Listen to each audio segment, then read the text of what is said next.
Right, I'm here for another one of my donator discussions, which is, of course, where everyone who's in the $100 tier can access these. By the way, just at the beginning, because I've noticed we either have, like, there'll always be, like, 7 people can do one or, like, 2.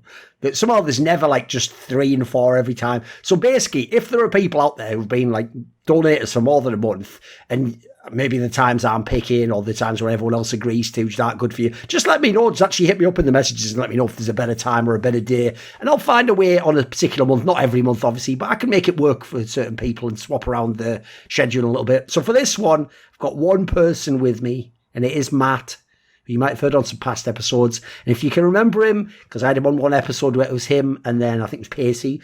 He's a League of Legends guy, whereas most of my guys who are in the $100 tier, they're usually actually CSGO people, I notice. They usually want to chop it up with that game. So, in theory, probably just going to be a League of Legends episode this time, Matt, right? Yep. So, okay, just start me out somewhere. For this one, we could go anywhere. And if you run out of topics, don't worry, I'll think up some stuff. So, what at the moment's interesting in League, or about League, or anything to do with League at the moment? All right. What's on your mind? So I'm currently like an LEC person. I watch a lot of LEC, so it's been a lot of fun. I haven't like caught this split necessarily. I've been busy at work, but I think historically LEC has been good. And like a lot of the talk has been about like how LCS viewership has moved into LEC, and LEC has been like the better product now as historical. So I guess my first question would be like, how is LCS be salvageable, or what could they do to like make the turnaround?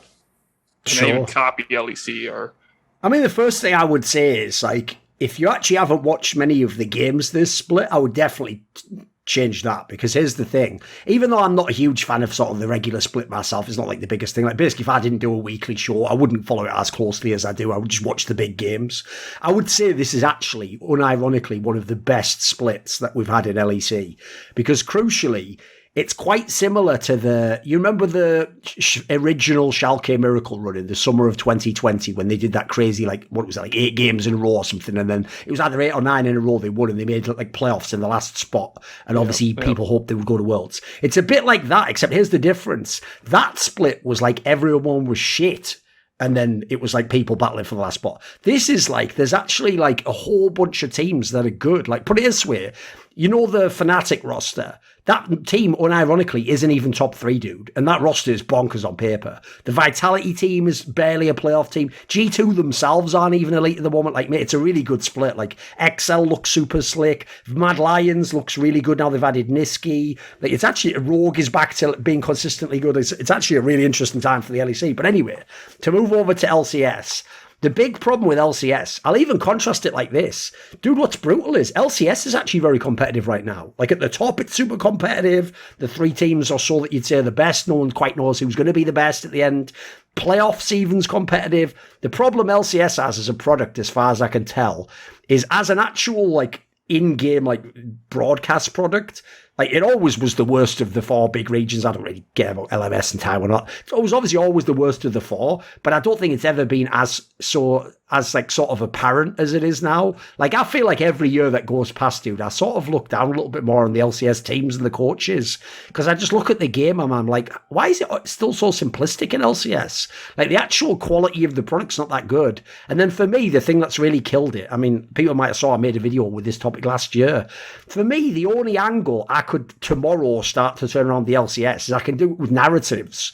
So in the same way as, if you know anything about what I did in CSGO with Flashpoint, I tried, with admittedly not very good players and teams, to still build stories and narratives and have little rivalries and pump up the people who are the trash talkers and the people who have any sort of het legacy. You make content about them. I would start there, mate, because the key thing there is, like I say, you can start tomorrow and do that. Like, you can start building up the narratives around the EG players and the NA players, and you can imports versus native play. You can start doing all that stuff tomorrow. Like, that's just about resources and get some cameras, get some people who are script writers, get some interviewers, get a storyboard going. You can start doing the basics now, because the problem is, I feel like things like improving the level of the league, That sounds like such a... The more I learn about like NA coaching and how much is cultural, I feel like that's such an enormous topic. We can't really just fix it like me and you just fucking around thinking, spitballing ideas. That feels like you'd almost have to rehaul like North American esports or something, you know. So I'm going more towards the product end of LCS. Another thing I would have done years ago, and this is why you really know, the general trend of Riot Games is they really will cut off their nose to spite their face. Do you know that saying, by the way? I don't know if you have it in America. Do you have that saying? Yeah. Like, basically, the reason why I say that they are like that is because, unfortunately, they don't actually have to have the LCS succeed and make loads of money. They can sort of take it or leave it because they obviously make all the money from the game. And so as a result, anyone else, when they're pushed to a wall, they might do something they don't want to do, but makes them succeed. Like, I don't know if you know this. I don't know how much you know about my career. But at one point in my career, years and years ago, I obviously didn't work with ESL because of all that Poland shit, right? If you don't know, only something like 2 years after that Poland stuff, ESL hired me back to work the major in CSGO. Now, they didn't do that, by the way, because they think I'm brilliant and they love me. I can tell you some of the people in the company still didn't like me when I was hired back. They did it because at the time, the perception was that their broadcast was boring and didn't have the sort of fun and the banter and the edge that all the other broadcasts had because I was on all the other broadcasts. So at that time, I even remember thinking, respect to ESL. Clearly, some of the people probably don't like me and don't fuck with me, but they think if they want to have the best product, they're going to have to hire me, and they've swallowed their pride and they've done it. Riot won't ever do that, unfortunately. So sadly, I think even if Riot's at the absolute sort of like, they're about to be pushed off the edge of the cliff, as it were, and the viewership go to nothing, I don't think they ever will press the panic button and do what I would do, which is I would completely invert the vibe of the show. Like, for example, look, let's be real. It's way too late to ever ask people like Monte Cristo to come and work for you. He wouldn't do it anyway, by the way, even if you asked him. Like, you'd have to, like, apologize. You'd have to do all these things Riot would never do. So forget Monty, that ship sailed. But here's the difference. There are other people who are content creators still would be on that broadcast, mate. They would come tomorrow if you wanted them to. Now, again, Riot has burned a lot of those bridges. Like, obviously, a few years ago, Loco Doco wanted to pivot into that. They fucked him over. I mean, I don't think Dom would do it anymore, but if you'd gone back 2 years ago, Dom would probably have come on the show. Like, there are still people and talents they could use. Like, I'll give you a random one. I'll tell you, this is actually a legit one as well, mate. I'll pull one completely out of left field, but this will show you how, in my opinion, Riot don't know what they're doing in League. They don't understand the game, right? Do you know the guy called Thorsten? A guy with a really big beard who makes comedy videos. Yeah, they're all just like, essentially, they're all just funny skits and parody videos, right? They're actually sort of in the vein of what I would do if you've seen any stuff I like. Mate, how they have not just hired him for the LCS broadcast to make exactly that content is beyond me. Even if it wasn't for the LCS broadcast, to make that content for their channels, like have it on LOL Esports or on some fucking TikTok or Instagram or something. That's a guy from the community. Remember, he's doing it all without fucking massive sets and budgets, but he's just able to create funny little skits that's all theatre of the mind, and it's all related to League or esports or TSM and Reggie, you know, or LCS. Like, that's fucking what you call found money, mate. That's like you walk along the street, you just saw like a bag of money on the floor. If you're Riot Games, if you're smart, you pick it up. They're dickheads, so they go, oh, who needs that money, eh? And just keep walking. So the problem is, I think the solution to fixing it, basically, is essentially, you notice what I've done, basically, is I can't make NA players the best players, so I can't make the product the best in the game, but I can make them the best at entertainment. If anything, isn't that what America is the best at? Like, I would lean into what your cultural strengths are, as it were, you know. Yeah, it just seems like someone needs to change in Riot to change the direction of their product because, as you said, Riot's not going to push the panic button, it seems. I've got a question for you. Instead of us just like spitballing hypotheticals, like you obviously are a fan of LCS. You have watched it a lot in the past and you're obviously not as interested now. Are there specific things that you can target that you don't like as much anymore or that's lacking that you would want to add? Is there something specific to you that you would add? Or that's kind of faded away from the glory days?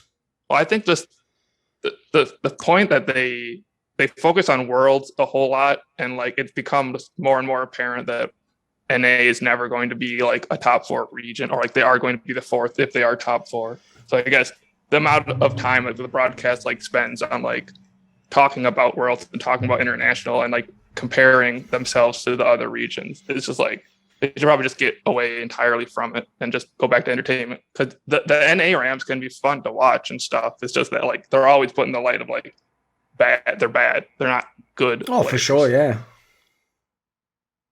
Yeah. What about like, is there anything about the way LCS used to be? Like, what was the prime period for you? What sort of year or season was your favorite period to watch LCS, would you say? It was probably the Huhi CLG days. Season 6. Yeah, okay, that's season 6, right? So 2016. If people don't know, luckily in League, it's actually got fucked in Dota because they had to miss TI one year. In League, luckily, the seasons, spoiler, just take the S off and it's just the last number of the year. So like season 2 was 2012, season 3 is 2013. So just to people who don't know, not old school. So 2016, so we're talking half a decade, 6 years ago now, right? Do you think there's something that's actually, was there anything about LCS at the time that was better? Like, have you just gotten bored with the product in general? Do you think it's actually declined since then? I don't know. I think like the product has gone down, I believe, but I was more into LCS with the names than people that I knew from like season 3 going on to. I guess like the amount of imports and stuff. Like the imports were always like super hype back then, and usually you didn't have people like fail when they came in. Yeah, that is some, you know what, you're making a good point about that, by the way. 2 things you've just said there that when I think about instantly feel true is, one, there've been a lot of shit imports the last couple of years. Have you noticed that? Especially at the bottom half of the table. Like, mate, some of these Dignitas and Immortals rosters, like, you'll just import anyone. The fuck? You know what I mean? Like, an import should be hype, right? Because in theory, an import could be a core JJ. It should be someone like, or at least like, you know, like at least when like Abidaga comes in, that's like a quality player from Europe who can do something, you know. Those players I'm hyped for. Who gives a fuck when you see like the Dignitas line? You're just like, who cares? You know what I mean? Like, the irony is the River one's not even a bad one. That was a decent one. Yeah. People just don't know that player. The Blue and Gamsu ones are like, why the fuck are you wasting everyone's time? And then the other one is, like you said there, I actually also think a big deal is, let me think, because what was the other part you said there, apart from the imports? What was the other point you were making? What was the last point you made after the import part? Do you remember? I don't know. I think I said something about like the players. I know the players better from... That's it. Yes, you've nailed it there. There's another problem I genuinely believe, dude. It's not just that there's no NA talent. It's worse than that. It's that they've done a terrible job making anyone care about the crop of NA talent they have now. Because that's the other thing I will say. I think another reason LCS has died off, now I think about it, is there are just no classic players almost left. Like, the joke is, there's Bjergsen, he's basically the only real... There's Bjergsen and Aframu, that's it, right? They're the ones, the true old school, like, these are like... Aside from that, there's Jensen as well, who's just come back. So you're talking like... And he hasn't even fully come back. So we're talking like 3 players. If you think about it, even the era you're talking about, most lineups still had like classic players, like Dignitas probably had I'm a Cutie Pie or something still, and fucking, you know, obviously TSM had a whole bunch of classic players, CLG had some... Curse, later Team Liquid. Like, yeah, first of all, there's loads of turnover. And the difference is the newer players are just like, who gives a shit, you know? It's not even that the bad players, they're just who gives a shit. Just a bunch of okay names. Like, for example, I'll give you a great example to me. This is where LCS has failed. Who the fuck knows anything about Johnson from FlyQuest? I know barely anything about him, mate. But if you remember when he came into that Dignitas team like 2 years ago, he was considered the best ADC in the league.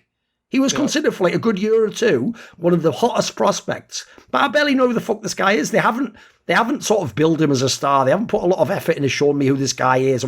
He's just a name. And I'd say, oh yeah, that was a good player a few years ago. I have no connection to him. Whereas like if I think of the early days of the LCS, when some fucker like Wild Turtle came in, that caught your attention immediately. You knew who all these guys were. You know, I feel like I knew the early players twice as well as I know these guys now. Yeah, definitely. I think about like old Curse and like Saint Vicious back and forth. I don't know the Gravity and Saint Vicious and Cop. Yeah. Cop isn't like a memorable player, but still remember people from back then, just better. I also think as well, by the way, in line with the same point we're making now, I actually think another thing that fucked the game was that everyone changes rosters every year. Because the other thing, if you notice about what I was talking about before, is you might change a player, but those old rosters used to keep the same 3 or 4 players for like 3 or 4 seasons. It was way more like real sports. Because here's the analogy I would give you, dude. The LCS now actually reminds me of the NBA. Like, I don't know if you follow the NBA, but the NBA, the fans became like the stars did. Because in the NBA, basically, stars just constantly leave teams and go to other teams and try their hand and hope they lock into like a championship winning squad. And every time it doesn't happen, they just leave and go to another team 2 years later. It means that like fans now treat the league like that. Like fans, like they're not like hardcore fans of one team for like 20 years. They just follow the player they like. And it means that the league is almost treated in like a disposable manner. So one minute you'll love a team like the Nets and be like, oh my God, they're so, but then they might have like no good players the next year. They might just, all the good players might have gone to some other squad. And so like, I think that sucks if you're a fan of the league in general though. Yeah. It reminds me of, I follow like CLG and Cloud9 the most. And when CLG like lost their players or necessarily they became bad essentially, like I stopped caring about them. No one cared about CLG, but C9 seemed to be doing pretty good in that way. Well, they kept Jensen and Sneaky, sure, kind of built around them a bit. I mean, Jensen eventually left, but now he's back. I don't know, it's just not a fun league anymore. Just so much negativity around it, I guess. And they don't, there's not a lot of hype to the league, I guess. Excitement. What about? Let's pivot to another topic. Is there another thing on this topic you want to talk about? Should we switch to something else? LCS necessarily. Let's see. I guess there's just some thoughts on like C9 Zven and how he's doing. I think I saw like he came in week 3 and I saw like the first 2 games of Zven support and they were like decent, but I didn't catch like the last 2 weeks or his progress as a player. And when I was on Summoning Insight, like he is a grinder and he's probably always going to be good. But I don't know if he's going to stay support. Do you think he's going to become like core JJ level? He's going to be lauded in NA? That's support. Yeah, it's a good question actually. Let me think of that. Because the big problem he has in that team, obviously, is the main reason, if you think about why they would want him in that team, is because he's going to also be one of these like NA resident fuckers who's like secretly really a fucking import, obviously. So there's all that jazz. And he's just got his residency for like NA or whatever recently. So in theory, he can actually stay in Cloud9 if he does a good job because he's only competing against native supports at that time, / he's allowing you to have another import slot. So that part's a decent part for his future. I would just say, like, I think essentially this is why he did the role swap, because it's just like one of the roles, support, native support. It's just one of the most shallow in the whole fucking, I'd say the West in general, but I think especially LCS. In fact, I personally think the area that people miss when they talk about like the elite Koreans and the Chinese and stuff versus the West, it was nearly always jungle and support. That's why Dandy and Mata were like the fucking line in the sand. Like beyond them, you could basically forget about the West winning because Asians had just mastered the fucking jungle. And I think in the modern day, I think the Asian supports are just light years beyond anything. Like, I know people big up Hylissang, like Hylissang could do it. It's like, yeah, but that's more sort of like the spontaneity of what he's doing. The difference is the Korean guy will also play amazingly all 5 games. Like he'll just be the best player. So I've always thought in LCS, the support position was pretty shit. It's actually why, in my opinion, it's so obvious that core JJ's just run riot over the league and just been shitting on everyone for like, what is it, like 3 years now or something mental. Like it's actually a joke how far ahead he usually is at that position. So I think that angle's pretty good. Like I think Zven probably has long-term history. He could do it in that regard. In terms of how he's actually played in the role, I'm trying to think over all the games here. Because I've genuinely thought he was pretty good, actually. I thought he was pretty good. Like, for example, he played a game, let me think who it was against. I think it was the TSM game. I know he played a game against fucking TSM where he played a Moo support, and dude, he was good.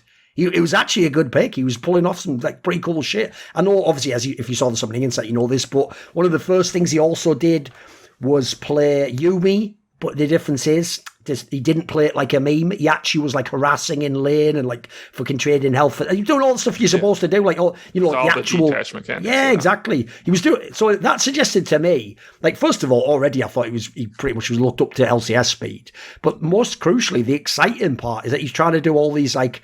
Essentially, he's not just trying to be a support. He's trying to apply his mechanics to being a support. So he was even actually thought to get some interesting sort of angles off.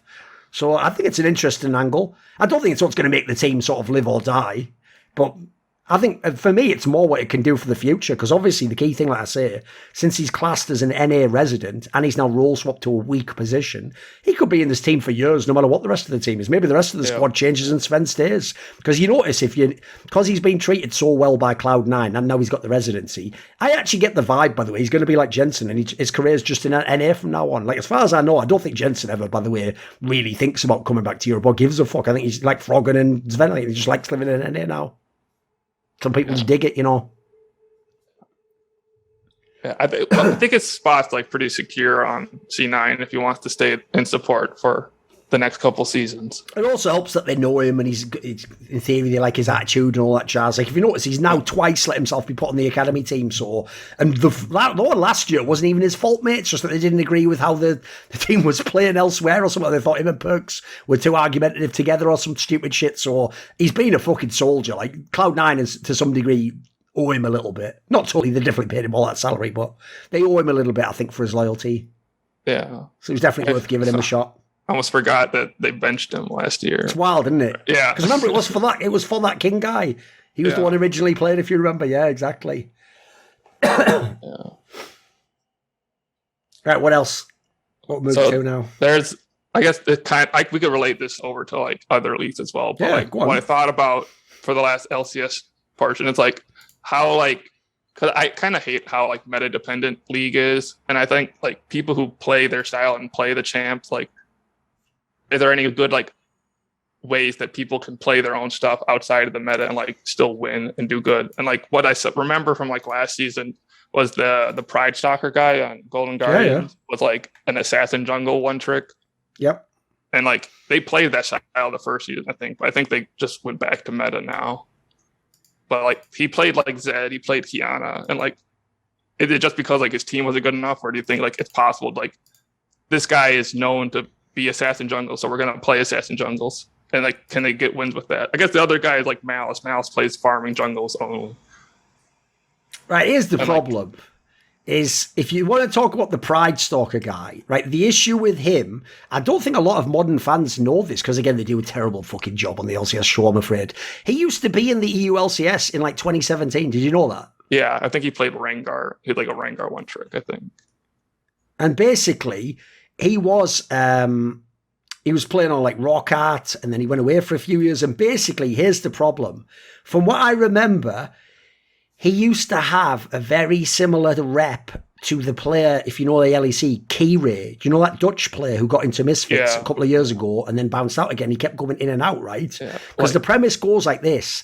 They're both supposedly like monsters in solo queue, and in solo queue they do this. They play like Assassin Champion or like Lee Sin or something, pop off, carry the whole game, and so that. And by the way, usually if you can do that in solo queue, you could probably do it in scrims as well. So what happens is these players get hype of like, you've got to get this guy. Like when that guy first came to ELCS, I remember people were like hyping him privately and be like, he's going to be a monster. I heard the same thing when he came to LCS, like, oh, privately smurfing, bro, we've got to try him. But the problem is, as far as I can tell, those players just very rarely ever actually make it on the stage, you know. Like either they just play way worse, or the other classic one is, in the same way as you would ruthlessly like gank and kill everyone in the solo queue game, you go for all the ganks, but you fuck them all up, and then you basically snowball the game against your team at that point, don't you?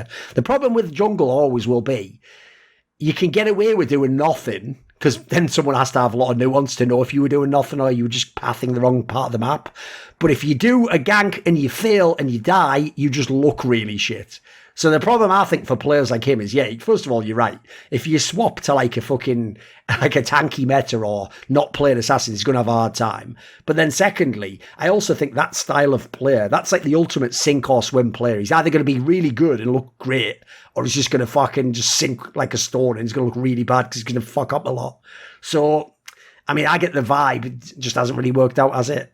Sounds like early on there was reasons to... Again, luckily, there was enough years between when he was in EU LCS and LCS. Like, I didn't hate the idea of giving it a go, but I was a little bit skeptical because, like I say, the story I heard from people behind the scenes in LCS is like, wait, I've heard this story like 5 years ago in LCS, but whatever. To be fair, they still do it with the Keyray guy now. Like, he was in the league only something like a year ago, something ridiculous, wasn't he?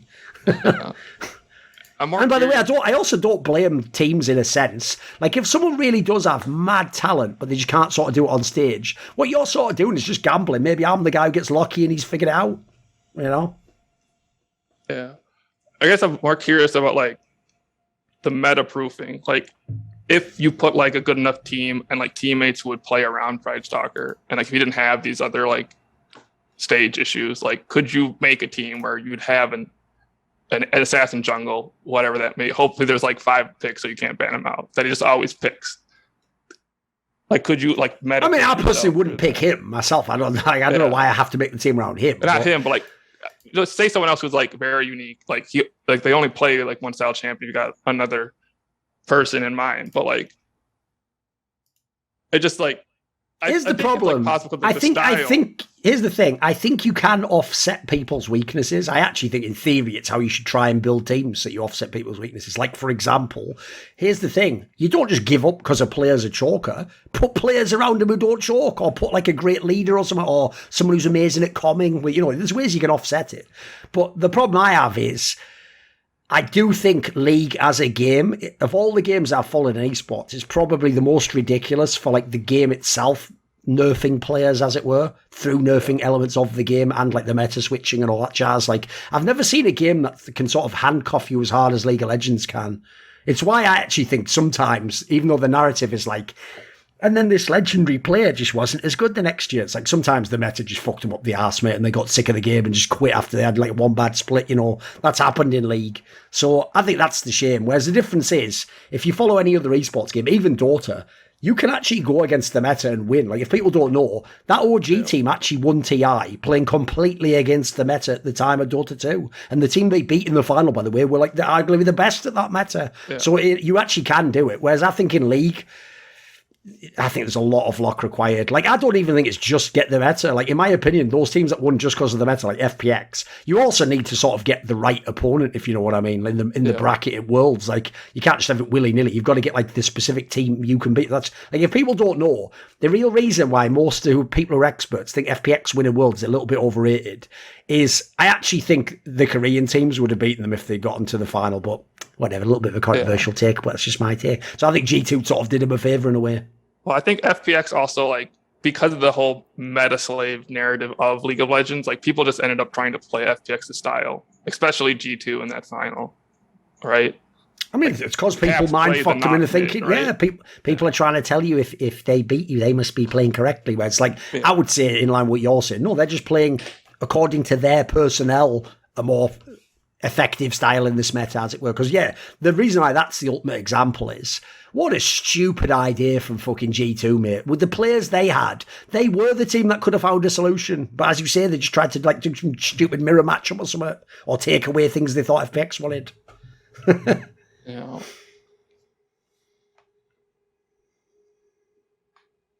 Yeah, so as you said in Dota, like, people can play their own meta, and in League, it's just like everyone plays meta, and like there's a drafting strategy, which I think TSM employed, I don't know, probably season 6 when I watched the most, where like their draft was, we pick all the OP champions. And like LS, when he came in, was kind of like, no, drafting is super important. You have to want to draft a comp, not the most OP champions. And it seems like if you just pick OP champions, like, you're like, I don't know, 70% better off than if you play your team style. Until you get to like the higher, like the best teams against best teams are going to be different at that point. But like, I think one thing you're hitting on there is that I do think that a flaw of smaller regions, I'll say smaller obviously in terms of like base of good teams, not in terms of money or any of that jazz. But the reason why I think LCS is also in a tougher spot is because what you're describing works domestically in a way that it won't in international play. Like, for example, if you give Doublelift or Bjergsen or Jensen some like super OP pick on their position, they're probably just going to smurf the game no matter what the comps are. You know what I mean? Like, they're just going to shit on the opponent. Whereas the difference is when you actually go to like Worlds, that is the place where I'd rather have like a coherent comp that we all understand and works for our team than have the best power picks, you know. I mean, I know, again, people will claim, but you can always make a comp out of the part. It's like, yeah, sort of, but it's not going to be as coherent. That's why I always use that term. Like, there has to be a logic. I want my comp ideally so that at the end, those 5 champions make sense in that comp. It's not like, well, I gambled on this one to get this fucking sick jungler. It's like, I'd rather just know what I'm doing, because I've always thought the most underrated part of League of Legends is because there's no timeouts and the coach can't talk once the game starts. You're actually always trusting that your 5 players understand the win conditions. And I don't think they do most of the time, mate. Or maybe they do at the beginning of the game, but then partway in they don't. Or maybe they don't when they're behind, or when the opponent has a specific dragon. So to me, the simpler you can sort of make it from the comp. So it's like, you know how these champions work together. We've already practiced it. I think that does take away a lot of the fucking thinking. And then the player just has to execute at that point. Yeah. I'd like to see like some practice events where like a coach gives like a very fundamental like comp, like this comp will only work 1-3-1, you're going to play it until you win, or this comp only works if you like 5-man ARAM past 20 minutes. Yeah, part of the problem with that, unfortunately, is in theory that is what you could and arguably maybe should be doing in scrims, obviously. But there's another problem I have. Have you noticed how if you ever listen to scrim discussions, it genuinely sounds like even in NA, top teams, if they think the other ones are, they're just wasting our time. So I actually get the sense if you do that the wrong way and you would say you were losing a bunch of games where you were telling your players, like, basically split pushing this game, I want you to test.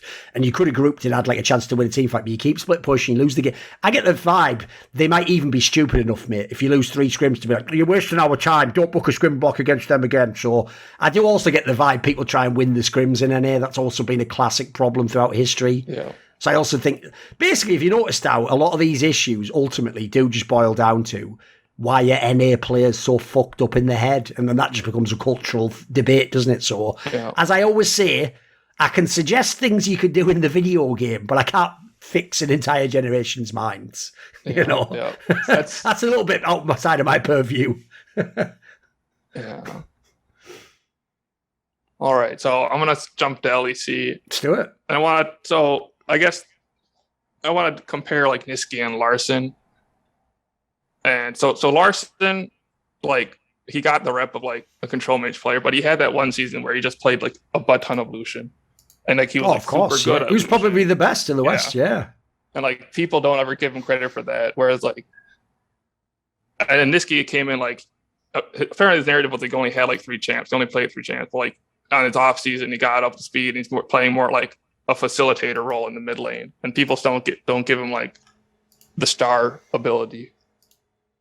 But like, I guess, I don't know if I'm comparing them necessarily, but I think Larssen is just, there's people who aren't getting enough praise. I guess this season. No, I would agree. Getting more, but like, I actually have a video I'm going to do at some point along these lines, so I won't burn too many points. But basically, the gist is, I actually do think Larssen is the most ignored player I've maybe ever seen in the West, mate.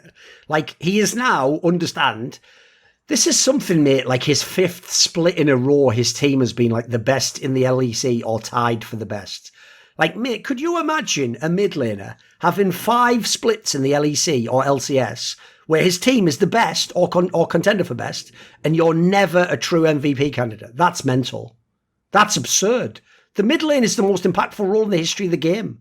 Spoiler, they've given Bjergsen like half the fucking MVPs ever in the league because he plays mid lane for the best team in the league. Like, how this guy never gets his props is absurd, isn't it? It just shows that, unfortunately, if you're a control mage player, you never are really going to get credit. Like, really, all people do in league, it's the same they do in my game, CSGO, mate. They just watch the flashy players. So as a result, the joke about league is, I mean, this is an extreme example because obviously people don't think this, but essentially, it's actually better in League of Legends to be leader, the fucking like Yasuo, Yorn, like assassin mid laner, and just pop off in a big game than it is to be Larssen and play 5 air quotes boring Orianna games. Like, it really is better to be the former than the latter. Because the difference is when you hit that one pop off game, all the fans are going to be like, wow, we shot, oh, imagine what he could do. But then they're going to see you on Orianna and they're going to go, nah, it's just boring. Anyone could just farm. Because there's just too much nuance, you know. It's not obvious that you're carrying the game. Yeah. And I think Larssen is kind of like the heart of that team. And like, there's too much narratives on like other players, like Odwamne having the history and like Comp and Trimby being like new uprisers. But I think Larssen has like been the best in that team, has been carrying it for the past. I mean, he's the only he's the only player that's still in the team. If people don't know, he was the original player from when they brought up the rookies. Like, they're all gone now, every single one of them. Remember, it was Inspired. Fucking Finn was in their team once upon a time. People are going to forget that now. He's on XL. Mm-hmm.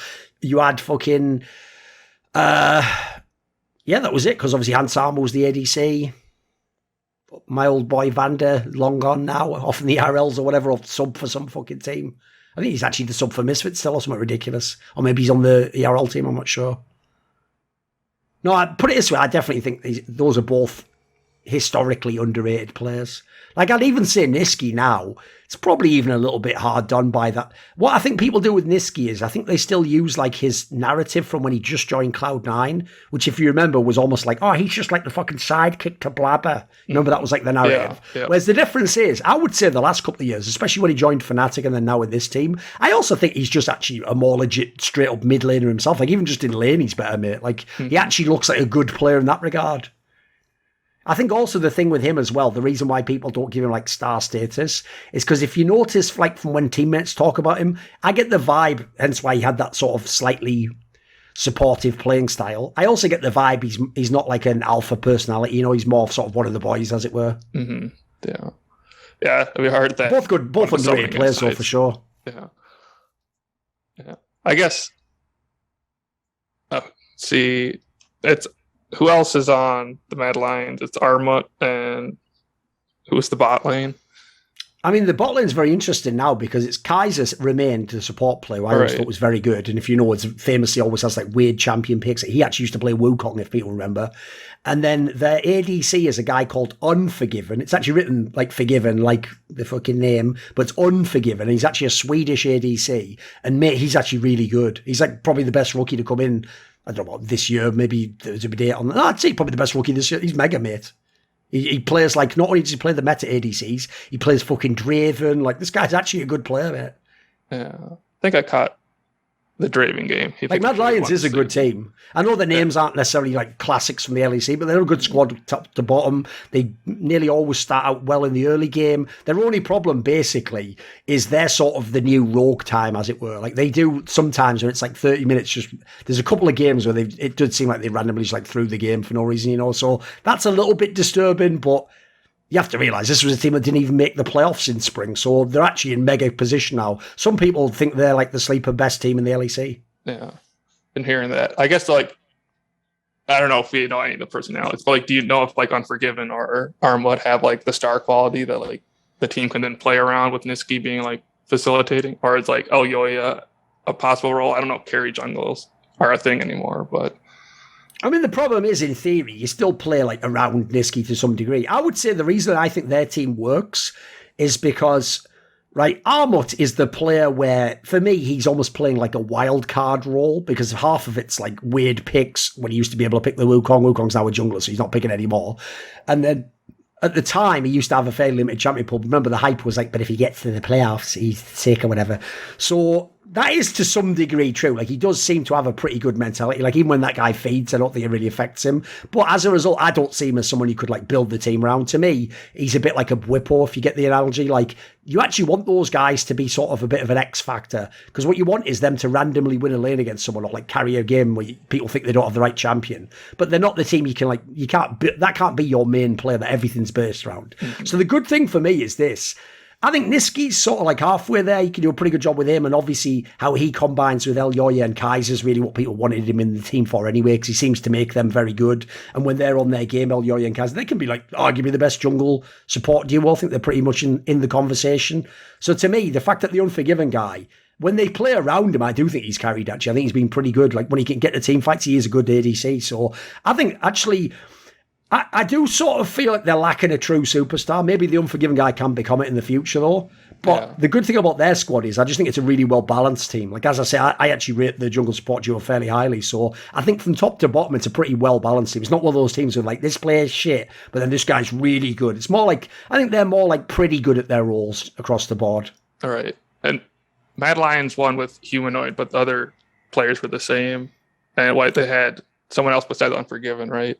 They used to have Kazi, who's in Vitality now. Right, and Kazi hasn't been impressive outside of it, so...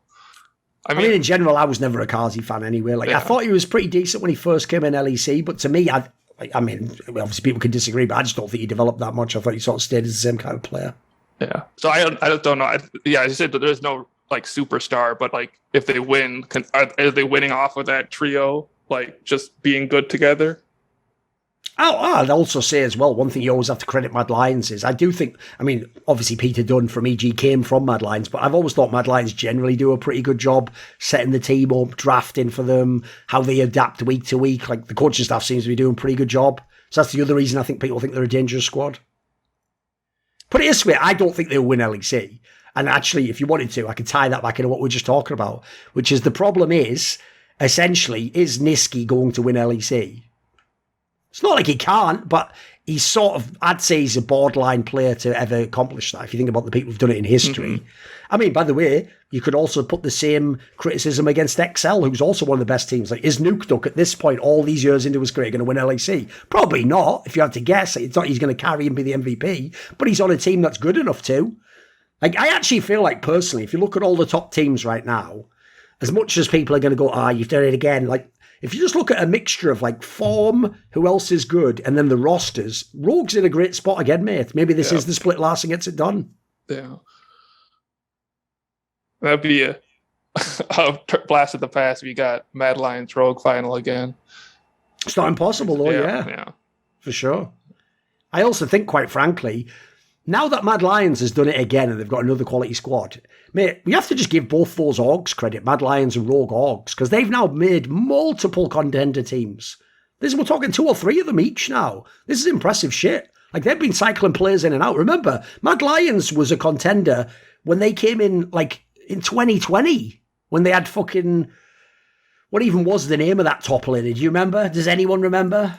Arome, there you go. Remember the Romanian? Yeah. They had that guy, and they had Shadows. Then last year they had the championship team. Now this year they have a totally different squad in terms of they've got different mid and ADC. So I think these orgs have done a fantastic job re-upping on talent, finding the next people. Yeah. Even if on the Rogue end, like, I know now people are going to be like, you haven't won LEC. It's like, they've done everything but win LEC, guys. Look how well they've played. They've been in all these finals, semis, top of the league. Like, you still have to give them credit. They've done a great job. Yeah. So I guess, going off like... By the way, that's another thing you could do for LCS, though. Another thing I would do if I'm LCS. Remember, the one bonus you have in LCS is you have more money than LEC. I would be doing just like EG did. I would hire the fuck out of all these coaches that are proven to be good. Like these Mad Lions coaches, the Rogue coaches. Like, these guys are fucking getting it done, mate. Yeah. Well, I guess it goes back to like NA mentality. Like, are you going to get your players to work with your best coaches and stuff? You might run into some issues there. I mean, that's on the org order, isn't it? They've got to figure it out eventually. Yeah. I think LCS is like a sinking boat, and I'd get off of it if I was in it. It is, but the problem is a lot of people in the Western world do, like, money is the most important thing to them, straight up. It's not win worlds, it's not be excellent. So luckily, like, you'll still get a few years where you can still get top talents from Europe if you have the money for it. It's just if they'll come. Mm-hmm. So I was wondering about, like, because you want a star player in the mid lane because it's the most important role, but like, are there teams in the past, or like, is a facilitator mid even like a thing that can be the best in the world or the best in the region? I mean, I would say it's never won LEC, put it that way. Like, the closest is obviously like Febiven in theory, but I don't think that even Febiven, counts. Yeah, like kind of pop-off player. Though. Yeah, he would still have big games. And to me, the crucial thing was the first split he won was when they had Steel back, so it was really more like a fucking solo lane game in that team, wasn't it? So I always thought people, if anything, maybe... The problem is at the time they overrated him, because if you remember that Fnatic team, they said every single player was the best in Europe at their position. So that's ridiculous, but...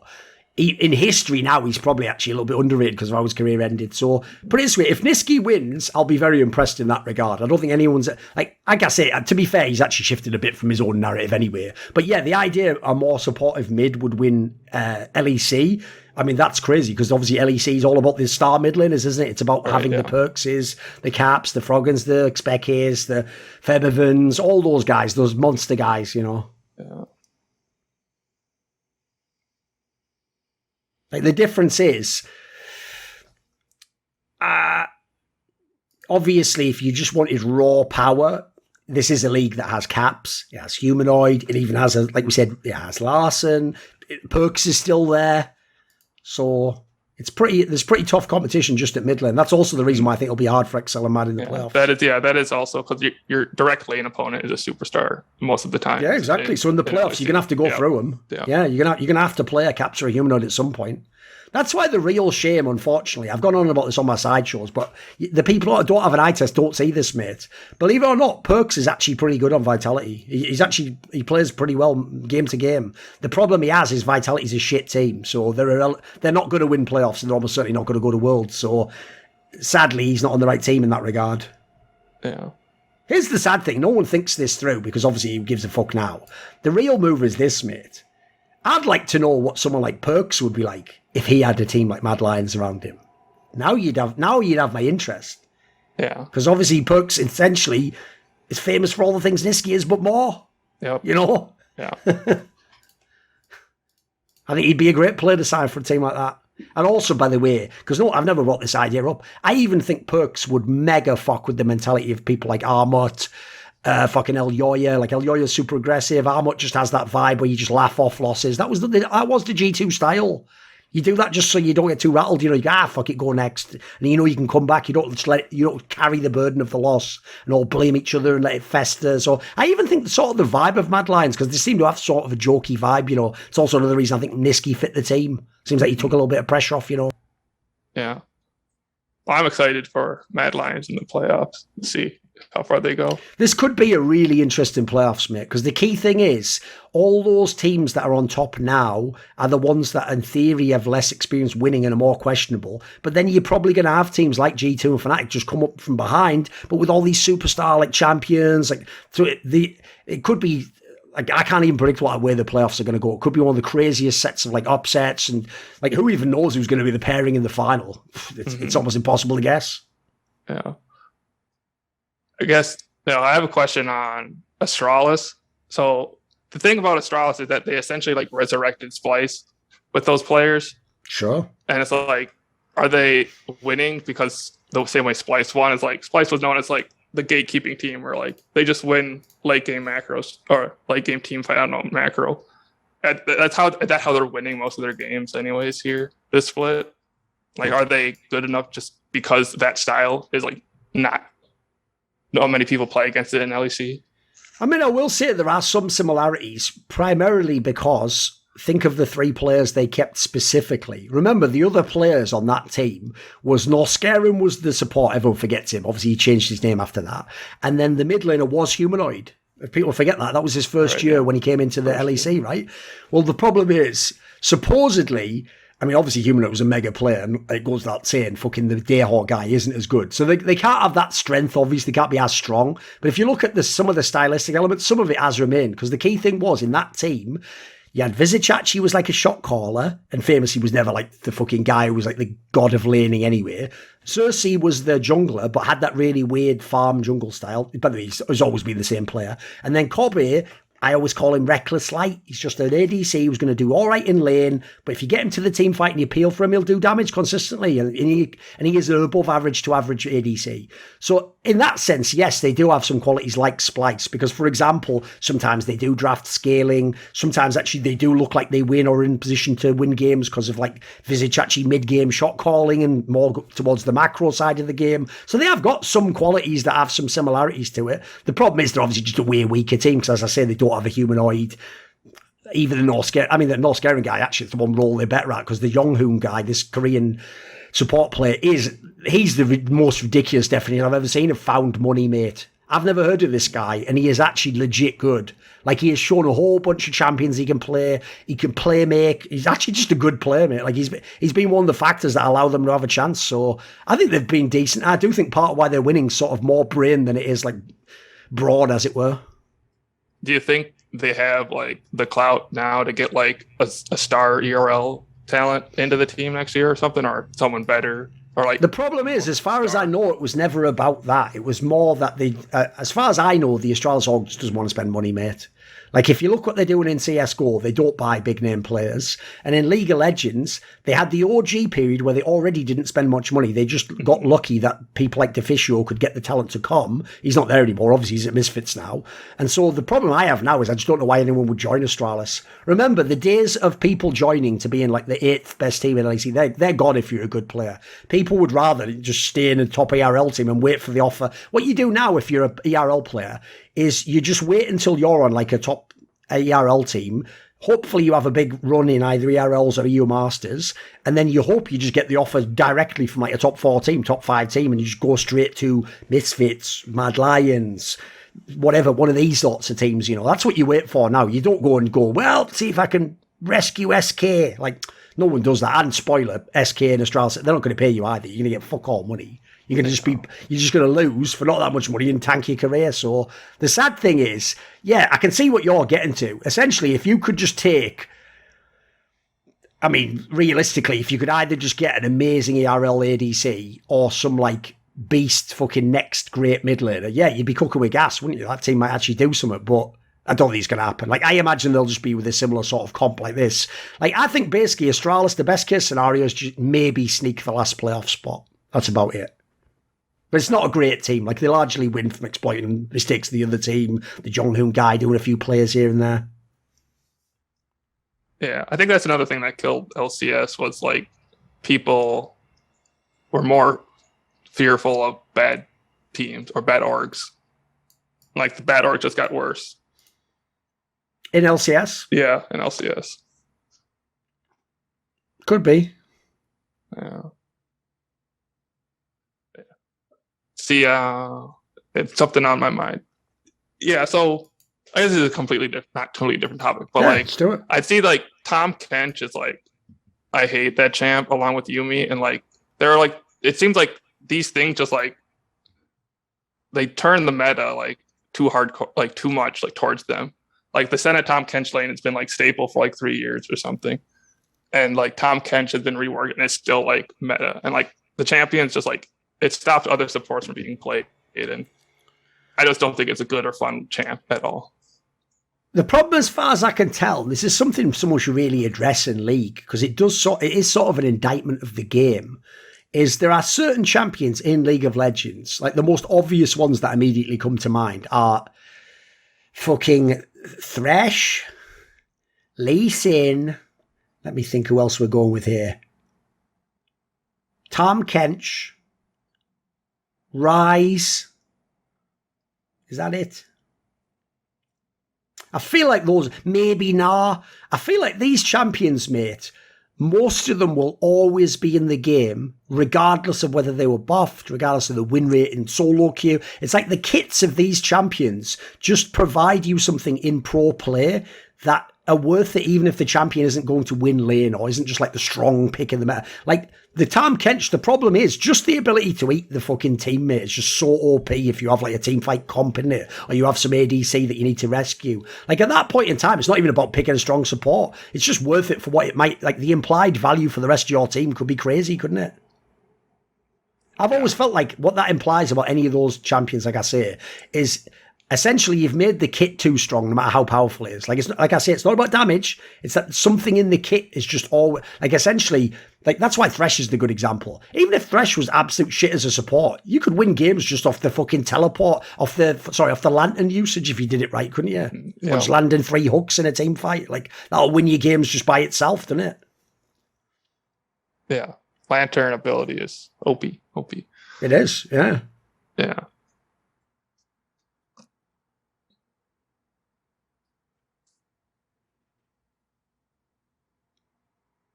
Shall I come up with a topic? Sure. Throw one at me. Right, I've got a question for you that's a controversial one, so we'll see where you go with this. Do you actually, in the modern day, what do you think of the quality of the commentary in Western League of Legends? Like, do you vibe with the people they have? Do you like the style? Is the tone right for the game? What's your sense for that angle? Like, has that angle improved, gotten worse? Where are you at on that? Because I always wonder, because to be fair, I actually always think that's one of the areas that changed the most, right? If you think of people who used to cast in like 2014, there's almost no one who casts now, right? Yeah, I think LCS, I almost always watched the casters back in 2014, 2017, through that time. Ever since co-streaming and like LCS quality has gone down, I've like turned off the casters. I think they're all terrible now. LEC has been like, when I first started the rebrand, I think they were pretty good, but I recently have been like more down on the people. I think Dracos and Cadrill are pretty good, but I think the rest of the team is like average. Yeah, the problem I have basically is I actually think League of Legends has hit a similar wall that we hit in Counter-Strike, which is because in Counter-Strike, here's the difference. As you see by my Tahm Kench company, I never claimed to be an expert about the minutiae of League. It's such an insane information burden. But the difference is, in CSGO, like, I don't care what anyone thinks. Unironically, I think I am the greatest expert ever in Counter-Strike. I followed the game, mate, for 20 plus years. Like, I have the fucking chops that I can say that. So the difference is, in Counter-Strike, one of the things I very early noticed was that, like, I was never going to really enjoy commentary because a lot of the commentary is just for casuals. It's for the average viewer. So as a result, it's by definition dumbed down, and it's mostly just hype casting, isn't it? It's either very simplistic analysis, like, well, missing that hook cost him that fight, freak. You know what I mean? Like some basic ass shit like that. Or it's just people going off with the hype casting. Oh my God, a free kill and blah, blah, blah, blah, and all that. And I've never been like a huge hype casting fan anyway. So in CS, what I always wanted, it's a bit like what I actually do now as part of my watch parties. I always wanted to have a separate stream, which was like an expert stream, so that we could be breaking down all the like shit that you can't see on screen and the behind the scenes of the economy and what teams are doing tactically and how, like, putting a performance into context instead of out of context. Like, basically in League, that's the thing I also think's tanked some of the viewership personally, is that, like, if you only do hype casting, League becomes a pretty mindless game. It's just like fireworks going off and you're just like, oh, wow, oh my God, what the, wow, I didn't expect, oh, can you believe, but that's not too satisfying. What gets you going in a game is knowing that a play was brilliant or that something very subtle just happened. Like, oh my God, oh, when I think about that's crazy that happened. What, he actually sold the item before and then all that sort of shit. That's amazing. That's the moments you want. So the problem I have with League is, I think they went way, LCS especially, just never exited the hype caster zone, mate. It's just, still to this day, it's just people trying to do like fucking caster of the year moments in like random BO1s. I think for me, it's like the old saying, if everyone's good, then no one's good. So if every game is hype, then no game is hype.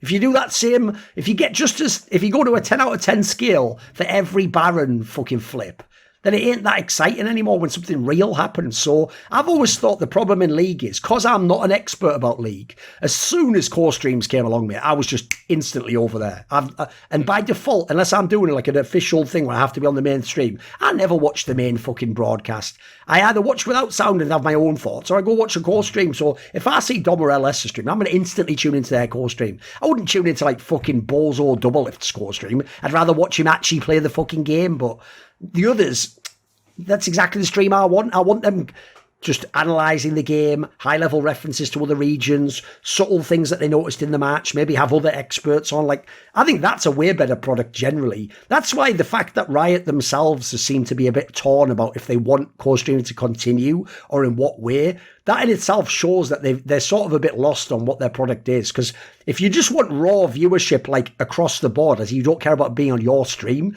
core streaming seems like the obvious way to go. In fact, I'd expand it further and get more people involved. Their problem is they've now sort of decided they want those numbers on their mainstream for their sponsors. So they're sort of like a little bit at war with the core streamers, if you've noticed, mainly, which I think personally, I think they're cutting off their nose to spite their face. Like, if you're Riot, it can't just be about you making money. Some of it has to be about the game getting bigger as an e-sport. So I think it would just make your product way better if you had even more core streaming. Like, for example, I know there's an obvious bias I have in this regard. Spoiler, he's even my business partner. But the idea you don't give, like, Monty core streaming. Like, again, you just don't care about your game being cared about. If Monte Cristo every weekend did watch parties for, like, half the... he'd have loads of viewers, mate. It'd at least give another angle to people watching. Yeah, I definitely think there's not... Well, the co-streamers they don't have like a super analytic person doing them. So like, I think Monty's co-streams would be like... They also get a bit fucked if you notice, because the difference is, even though someone like Dom could do that, he's also going to give LCS the least priority, isn't he? Like, he's going to say, like, oh, it's just shit this like... Because the problem is he watches too much good League of Legends, doesn't he? So I always get the vibe when you watch the LCS games with him. Like, if he didn't watch LPL, he might, like, more seriously analyse it. But then when he just sees the Clown Fiesta part, he just sort of thinks, fuck it, who cares? It's NA, innit? You know? I've been watching Dom LPL co-streams, and I think that time, like, you can't have guests. I think it's a bit more focused analytically and like. Oh, it is for sure. And I think the LPL co-streams have been. And he just gets to know it more. You can tell he takes it really seriously when it's the best teams, you know. Mm-hmm. No, absolutely. Yeah, I guess it's like, I don't know how Riot depends on like viewership or what they want, because the whole issue with like co-streaming they had in like Valorant is like they don't have like a standard base. From what I hear from your guys' show, is like all the viewership is coming from co-streaming. Well, I don't know if like it's expanding co-streaming, then like how do you like mutually benefit from each other then?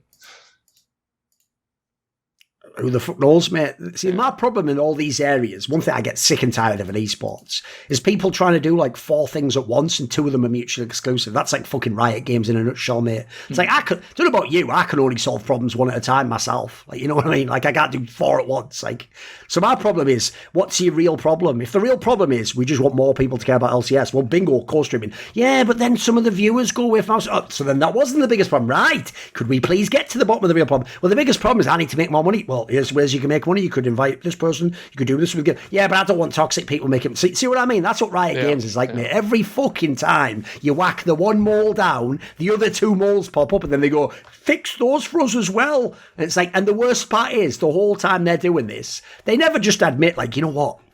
We're actually just a little indie game dev studio. Doesn't mean know what we're doing. We're figuring it out ourselves. No. From day one, they've pretended the opposite, that they were the ones with the master plan vision of what esports was. Like, I don't know if you, how old school are you? Do you go back to the very beginning of LCS? I think. I mean, it began in 2013. So I'm like second. Were you watching? Yeah, second season of LCS. Right, back at that era of time, 2013, 2014, I'm not exaggerating, you can go look it up. Riot used to do interviews where they implied, dude, that they did have like a 10-year plan and that they were going to be around like decades later and that it would be like a sport, it would be built. So they talked a good game. The problem is, when I look at what they've actually done, I just don't believe it at all. Like, there's no way they were planning for any of this shit. They've done a terrible job if they had a 10-year plan. Like, I mean, right now they've stalled and they're going backwards. So that's part of the issue as well. I do think you should actually have like long-term thinking like that. Like, you don't just think split to split. It's like having a team. You got to plan. Basically, in my opinion, running a broadcast is like being the general manager of a squad. Like, if people don't get it, even if you have a championship side this year in sports, you still have to plan for what happens next year. Like, what if one of your stars leaves, or what if one of your players retires, or a rookie's coming of age? Like, you always plan, no matter whether you're the best team or the worst team. But whereas Riot, I get the vibe. It feels like every off season they just figure out the new plan. Like, right, what we do next year? Hire this fucking girl for the interviews, get this guy for the commentary. Like, I don't even know, mate. And I think they're just bad at their jobs. Yeah. Here's like an interesting casting technical point. I just curious on your opinion here. So like, it's really gotten on my nerves recently. Like when Vedia's cast, where he corrects his own like verbal slip up. And like I was always taught in like public speaking, like you just ignore your mess up and you keep talking stuff. You keep talk right through it. Oh, as a general rule, yeah. Basically, what you do is this.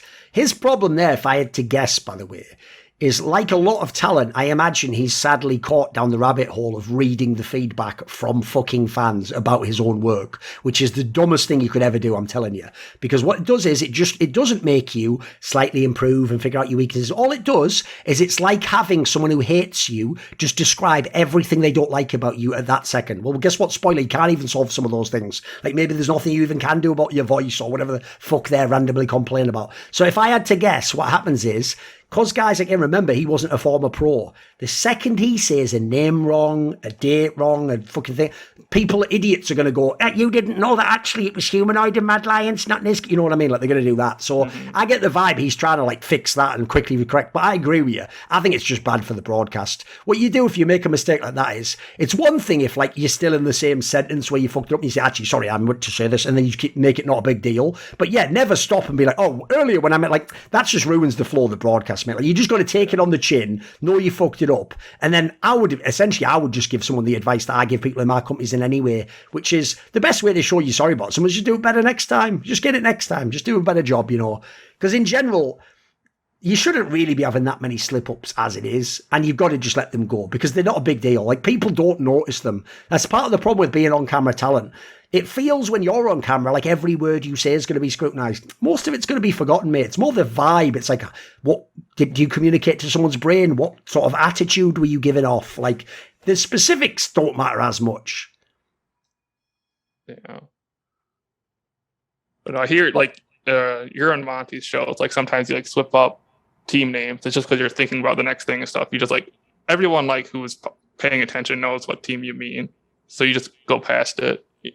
And the difference is, that's because that's my own talk show. I can be more indulgent. Like, you notice there, if Monty does it, I actually usually correct him just to do him a favour so he doesn't have a dickhead say that thing. You know, like I'll say, you meant XL, just because I know he knows immediately what I mean. But on a live broadcast, I probably wouldn't do that, no. Like, I've had loads of CSGO desks where I said something initially wrong, and again, that'd be even more egregious, because on the CSGO desk, I'd have to fucking use someone else's time to fix mine, wouldn't I? So I'd never do that. I'd just let it go. You just have to take it on the chin that you fucked it up once. Yeah. And I don't know if that's been like carrying across, but I think like Medic and like they play into it for some reason. And it's just like, I don't think the casting is good when they have some like quirks. It's just like, yeah. It's because if you notice, another thing they do with the casting, which I'm not a huge fan of, quite frankly, is, let me think how to say it. And I fuck saying it in a better way. Just say it how it is.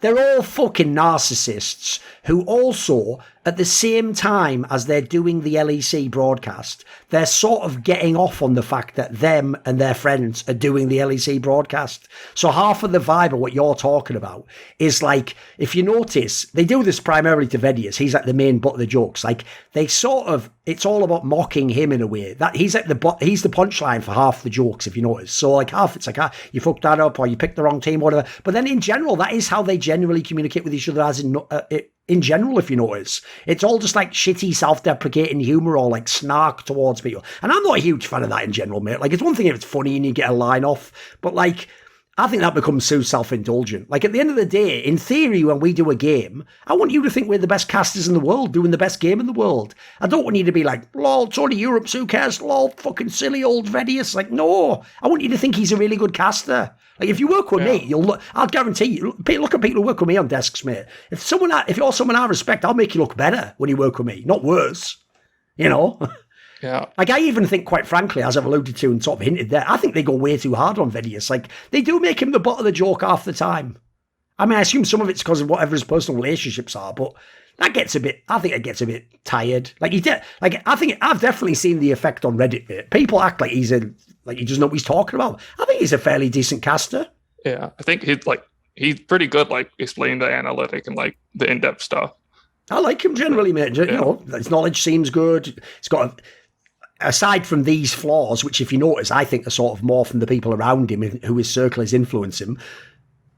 Aside from some aspects not manifesting the way I'd like, in general, also seems like he has a decent, like, on-camera personality, can be funny in his own way, you know? Yeah. So I have two other casting questions here. So the first one's like, what do you think of like chat interaction? I'd stay away from like Twitch, like on the real broadcast itself. Yeah. As in, should they ever read Twitch chat? Or just how do you, like, because people use it as like an info or demographic or something. Like, that's something that's available to use to, like, it's like information you're given. So, like, shall I tell you something I think's whack about using chat, by the way? They'll never admit it. Maybe they will, but I suspect they won't. You do know, by the way, every now and then, I've noticed this when I've done shows live, dude. I can tell from the live shows I do, some of my co-hosts just fucking take stuff from Twitch chat. I'm not even joking. Like, I'm pretty sure when I'm talking, if Twitch chat as fans go like, yeah, that's kind of like when Jensen did that. Sometimes I notice the other people on the show start bringing that point up, like, so you're just taking fucking cues from Twitch chat. Like, I think that's egregious. Because if you don't know, I hate Twitch chat. I never have it open. If I ever do, by the way, one of the reasons I don't have it open is it just triggers me. Like, I don't know if you've noticed this, especially on talk shows. The people who choose to type comments in Twitch chat are the most ignorant people listening. Have you ever noticed that? All they ever do is try and like do like shitty takedowns of what you just said that like ignore all the context of what you said. You know, it's like just stupid. Like, no, that's not. Well, actually, that's not correct. It's just that guy, like a million of them in Twitch. So I've never understood the whole Screamer thing of like, you're gonna ride the wave of Twitch chat, man. It's like, fuck Twitch chat. I turn the shit off, and if I succeed, I succeed. I'm not gonna fucking kowtow to a bunch of morons who think I'm a jukebox. Like, the maddest one ever, mate, is people when I do talk shows and they will actually type in Twitch chat like, can you just let the guest talk? It's like, mate, if I could literally remove you from ever watching my videos, I would press that button instantly. Like, I despise fans like that. Just the entitlement is so through the roof, it's crazy, you know. Like, boy, guess what, boys? I didn't work 21 years professionally in esports, so a dickhead 16-year-old kid on Twitch chat could tell me when to talk. That wasn't what it was all about, was it? And also, it's my show, so you shit out a lot, can't you? What was the other one? The other one is, I don't remember the ridiculous Draco's Svenskeren G2 cast. but is it worth like watching to see how bad it was or to analyze? No, that's the problem. It wasn't good in like a funny way. Like the real reason they got all the abuse is because it was bad in like an obnoxious way, unfortunately. Like basically they just say a bunch of unfunny in-jokes that are obviously jokes in their little circle. And when I say in-jokes, the real problem in my opinion here is it's one thing if, like, here's the thing, on a CSGO event, we might do an in-joke, as in it's a joke that's going on at that event in the green room between the people at that event, 5 or 6 people. And in that scenario, we're only taking a second of your time up and really we're just like keeping it fun for ourselves. What they were doing, dude, was in-jokes that were like, just because the two of them have known each other for like 10 years or something mental. Like, that's just too far, mate. Like, essentially, we're not getting anything out of your in-joke. It's not fun for us. And you're doing it on the semi-final of the World Championship, bro.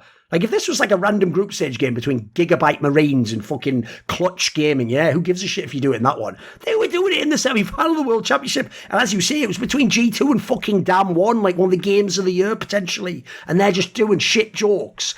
And then also, the other thing is, it's one thing to upset people, but the way they responded to it, here's the difference. On the one hand, I sort of fuck with it because I think if you don't actually think you've done something wrong, don't apologise, don't just bow to the mob. But they actually went the other direction. Like, if you didn't see, Svenskeren basically, and the Dracos guy as well, they sort of like shit on the fans who they felt had unfairly criticised them. But then Svenskeren even later tried to sort of imply that like they almost made her kill herself, which is like, I mean, how far are we going to go over a bad fucking cast? You know what I mean? Like, just fucking take it on the chin that you did a cast. In this case, you don't even have to say bad, just a style that people don't appreciate. Like, again, the problem with that cast basically is that should have been a watch party, mate. That wasn't like World Championship of the semi-finals of League of Legends quality. So no, unfortunately, it's not like the Dota 2 cast where you can go and enjoy it for fun. Like, oh, this is hilarious. You'll actually just get frustrated. It'll be a bad cast, I'm afraid. Yeah. But yeah. Back to the chat thing, it's like I close all the chats. I don't interact with chat. I think like any too large chat is stupid in general. It's just I don't like people using it. I think like the one good thing about it is like if you ask the chat a direct question, someone can like do your research for you and give you an answer if you really. Well, the joke is that's basically what I'm alluding to. I also think that's what happens because half the time, because I have a mega memory, and sometimes my co-hosts remember stuff, and I'm like, "You really remember that?" And just later, someone's like, "No, someone just said it in Twitch chat." I'm like, "Really, bro? You're just fucking cheating, basically. You've just got a little cheat in your ear telling you all shit. I'm just going off my own fucking steam, man." I think the other thing I hate about Twitch chat, mate, is that it's purely democratic. Think about this logically. So we're all here, 20,000 of us. And now we just have to listen to what this one random kid says. Why the fuck would one do that? No one would choose that. No one would go to a concert where randomly in the concert there's a mic that gets passed around and anyone could just say anything they want in the mic. That'd ruin the whole thing. That's why if you haven't noticed, one of my problems here, mate, and I don't deny it's a problem, and it is a problem I have. It's my problem, not esports' problem. My problem, if you haven't noticed, is my entire like hierarchy of values and incentive structure on life and my career are sort of a bit misaligned with what the esports industry and the esports fans are now. Like the kinds of people who are esports now, it doesn't really vibe with me in a way. Like I do sort of despise the random casual fans because they're just so stupid, you know. It's a shame. It's just true though. Just the world I live in, I'm afraid. That's why I'm trying to go my own route and do my own shit now, not go the mainstream approach. Well, okay, here's the proposition. So let's say you can have like a Patreon stream or something that like everyone who's going to chat is going to be like a donator. Or do you think that sounds great? Yeah. Do you think the chat would be like something good then? Or like, I think I could do it. Yeah, essentially, if it was like I had sub mode only, yeah, exactly, and like you had to be a sub of mine or something to talk. Yeah. Like, yeah, I do think that would fix it. The problem is this, as far as I can tell, this is why I say the incentives are misaligned. That would be great for me, like not least because I'd just do it like my Discord. If you were too stupid, I'd kick you out. Eventually the mods would learn who to block and then you just get a good conversation like I do in my Discord. But the issue is this. The problem is that what the casuals want is what Twitch chat is as far as I can tell. As far as I can tell, dude, most people love Twitch chat. They think it's hilarious. They think it's funny as fuck when people type Keck W to a joke. So I gotta say, I get it that I'm like from a different century and I'm trying to like figure out how to live in this world, as it were. Just ain't me, mate. Yeah. I hate like LEC chat and stuff. It's just, there's no point to it. Like, unfortunately, LEC chat's also going to be worse because you have to remember, because you got all those people speaking in their second language and reading in their second language, like, mate, that just lowers the conversation to like an impossible, like, just emotes. Oh, it just makes it garbage. It just makes it trash, doesn't it? Yeah.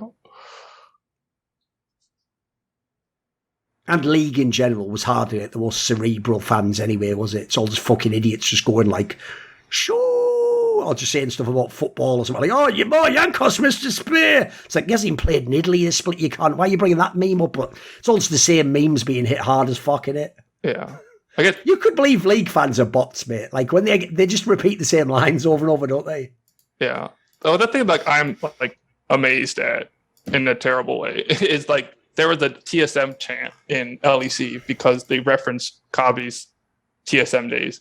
It's just like, what the fuck are you guys doing? Why is the TSM chant even a thing now? It's just the brand is ridiculous.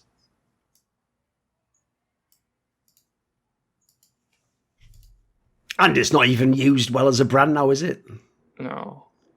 I mean, the funny thing is, LCS itself is like a fucking macrocosm of what happened to TSM. Like, they just gradually let the big names go, and then they went into some slightly worse names. Then now no one really gives a fuck, right? It's just a whatever team. It doesn't eat. The worst thing about TSM, dude, is they're not even the villains anymore because they have none of the players. So now it's just a shit team with a big name. That's it. Essentially, they're just the fucking the Knicks of the fucking LCS. There you go. There's the analogy, right? Because in theory, there's loads of fans. The Knicks is the New York basketball team in the NBA. And basically, because they used to be amazing in the 70s, to this day, there are people in New York want to be a Knicks fan, but the team's just not good enough ever, unfortunately. That's the analogy. Do we have a last topic? Maybe one last one for the road? Yeah. Okay, so I'm curious about... So I think I watched your watch party on the CSGO finals.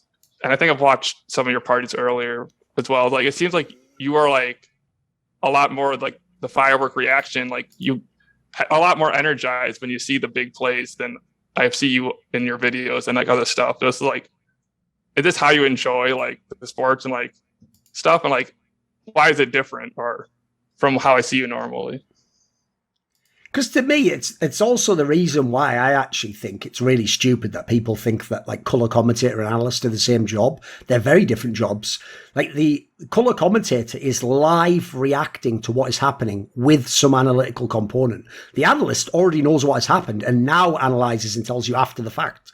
So to me, the difference is, if you ever see me in my videos, I've already processed all of the action that happened. I've thought about why it happened. Like, I don't have any shock factor anymore. Like, now I'm in like cold, like rational, like think about the game, or even if I'm accessing my creative aspect, it's more like thinking of like poetic ways to explain and describe. When I just watch the watch party, I just try to be authentic, you know, like that's just how I would be excited if there was an interesting kill. And I also do a little bit of it's for the camera. Like, for example, one of the things I'm trying to show by my level of excitement is if you're a casual fan, I want you to know that that wasn't just a random kill. Like, that was like a really huge one, or like what an important moment in the round this was. Like, this could turn everything around. So I understand that you communicate that. It's actually better, essentially, if you just show that you're excited rather than tell them, get excited. Like, you know what I mean? Like, it's just way easier if they just follow your energy, as it were. Yeah. And also, the problem is, if you notice, in most other setups, I'm more like, I wouldn't really say the boring one, but I'm more the one who's just like, I can be a bit of the downer. Whereas the difference is, when I'm doing like the fucking watch party, you have to keep people interested in it. You know, they're going to tune out. So you also have to have a little bit of, there's got to be a reason to sort of keep watching. Yeah, it definitely engages me more when I hear you go, whoa, and a good kill, right? Yeah, I like it. But sure. Yeah, when I think, because I have the same thing, like my younger brother, when we watch League, like he's like, whoa, what a team fighter, like, screws out. Like, I'm always in the mindset where like I'm trying to analytically watch the game and what should they do here and what are they placing the wards and how are they doing it. So I never get that like aspect, and it's like nice when you hear where it's like, yeah, the game is entertaining sometimes. It's actually one of the reasons, if people don't know, why out of choice I usually don't watch games live. Now, the initial reason I started doing that was just because of things like the game was in Korea and it's the wrong time zone, or I'm busy doing something that night, or I have some other work to do. But what I learned eventually was, because I don't care about spoilers in esports results, because I'm going to have to know the history anyway, because I'm going to have to work on all my historical shit, I actually found if you watch the VOD and you know the result, It just allows you from minute one to be in the mode you're talking about, just analytically breaking the game down. If you watch it live, this is actually one of the reasons, by the way, why I think so many people disagree with my takes. Because when I watch the VOD, I've studied that, mate. When you watched it live, you think you watched the game the same way as me, but you're too busy reacting to all the moments. Remember, you don't know what happens yet. You're in the moment of the movie. You're seeing, oh my God, and he dies. Oh, I hope he survives. Like, you're like that, you know. Whereas the difference is when I analyse the game, I don't have to have any of that high and low. I'm just looking at what happened and connecting it to the rest, you know. So I actually think for analysis, what you're talking about is better. It's just the problem is you've sort of like ruined your live viewing experience almost because you're trying to do it live, you know. Yeah. Because that's one area I get mad tilted in esports, by the way. You know, when people argue with me, like, oh, that guy wasn't as good as you say he was, you have to remember half the time they're people who might have just seen that game live 7 years ago and never watched it ever again since. Like, we're supposed to believe their memory held up. And that and here's a good one for you, mate. Who said they even knew what the fuck they were watching in the first place? Maybe they were a moron. Maybe they know fuck all about the game. But people act like because they watched the game, they automatically understand everything. Like, what? That's definitely not the case. And I'd even say that. Most of these modern esports games are so information dense, you're never catching everything the first time anyway. You need to watch it a couple of times to get all the info. There's another thing, by the way, a really underrated aspect of esports, I do think, is going back and watching like classic series. Like, even if you think you know everything, you're going to forget tons of how the flow of the game went, or you'll forget some strategic decision they made, or a moment where maybe the losing team could have won. There's always more depth that your brain forgets and makes like a simplistic storyline out of, you know. Yeah. So it's worth its weight going back and rewatching the classics. Yeah. I think that's something people really don't. Like, people who watch, as far as I can tell, almost no one does in sports. Yeah, people always go for the live and like the entertainment factor, whereas people just don't understand like what VOD watching is and like how to enjoy that. It's just different viewing experiences, I guess. I mean, I would even say as well, quite frankly, that like, I think essentially everyone has to figure out their own way to, and that's another problem with esports, is it's almost like old world thinking in like the 20th century, where it's like, right, what you do is make this one product and then dumb it down and just get as many people to enjoy it as they can. And it's like, that doesn't even work in the modern day, mate. Like, people want things that actually, like I think people want to be challenged by stuff. There's another factor. Like, I don't think, for example, they should ever shy away from the complexity of League. There's another thing. They acted from day, we have to get more people to watch, so it has to be even more simplistic. It's like, that's going to make the game shitter for any veteran, you idiot. That means the more years go on, the less interesting it is for all of us. Surely it should be more interesting. Like, if you follow a complicated sport like fucking American football, or like, you'll never get bored of that game because you'll never understand it all. It's super complicated. It feels rewarding to watch more of that, you know. I feel like I'm getting more of an understanding of the game. In League, they make everything sound so simplistic. They make it sound like, the whole game was just he threw it Baron. Or like, you didn't get the Dragon Soul. It's like, I want to know why. Like, tell me what the setup was, or did they not understand the way they drafted their comp, or like, that's another thing, in my opinion, in LCS. You've already failed to get all the casuals. Now try doing something else. Make a different identity. Yeah. Got to keep those hardcore fans. It seemed like NA is growing at all.